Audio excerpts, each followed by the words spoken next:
له میاشتو ځانګړي پوځي روزنې وروسته د جګړې لومړیو کرښو ته د تګ لپاره چمتو شوي دي د درې وړو امنیتي ادارو ګډ ځانګړي ځواکونه. هغه ځواک چې ماموریت یې پیچلی او له خطرونو ډک دی. افغان پوځي چارواکي بیا د همدغو ځواکونو په مټ وسلوالو مخالفینو ته له ګواښ ډک پیغام لري. د ملي دفاع وزارت لومړی مرستیال وایي چې د زور له لارې قدرت ته د مخالفینو رسیدل ناشونی ده.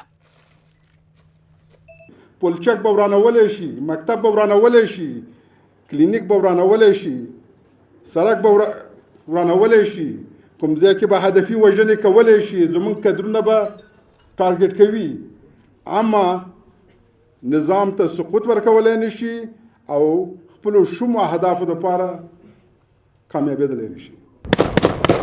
د جګړې د تکتیکونو زده کړه، د بریدونو شنډول، کمین، تصفیه او تلاشي، د پرمختللو وسلو کارونه او په هر ډول شرایطو کې د جګړې ترسره کول هغه څه دي چې دغو ځواکونو په خورا دقت زده کړي دي. ما میخواهیم کنار هم در آرامش و عزت زندگی با وقار داشته باشیم، ولی اگر تن به صلح و ختم جنگ ندهید، گلوله های آتشین کماندوها در برابر سینه دشمنان وطن ما آماده شلیک است.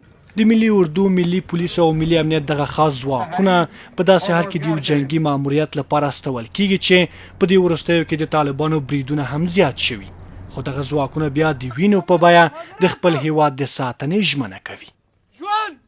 بیایند از پروسه صلح استقبال کرده به میز مذاکره بنشینند و در غیر از او ما با تا آخرین قطره خون خود در مقابلشان می جنگیم و جوابهای دندان شکن برشان می دهیم. که چیرته سوله کوي نو په صادقانه ډول سوله وکړي، او که چیرته سوله نه کوي نو موږ آماده یو صلح په صلح کې چې هغه شومو اهدافو ته ونه رسیږي او موږ یې له منځه یوسو. بیاین و به دولت بپیوندد تا ما یکی شویم و در برابر کشورهای بیگانه از خاک خود دفاع کنیم تا اینکه در بین خود جنگ و دعوا بکنیم. افغانستان تر 15,000 زیات ځانګړي ځواکونه لري او د دغو قوتونو رول له تروریزم سره د مبارزې په برخه کې په لومړي کتار کې راځي.